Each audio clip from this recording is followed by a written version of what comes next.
అసలు యాక్చువల్గా ఈ శివాలయాల్లో పాలు పెరుగు తేనెని అభిషేకాల రూపం అంతంత ఎందుకు వేస్ట్ చేస్తారు తెలుసా?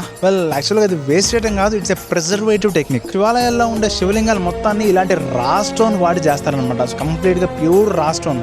సో ఎంత రా స్టోన్ అయినా కానీ ఇది ఒక 100 నుంచి 10,000 years లోపు డీకంపోజ్ అయిపోయింది, ఎరోషన్ వచ్చేస్తుంది, డీ షేప్ అయిపోయింది. దాన్ని ప్రివెంట్ చేయడం కోసం పాలు పెరుగు వాడతారు. సో ఇప్పుడు మెయిన్ క్వశ్చన్, పాలు పెరుగు ఎందుకు వాడతారు?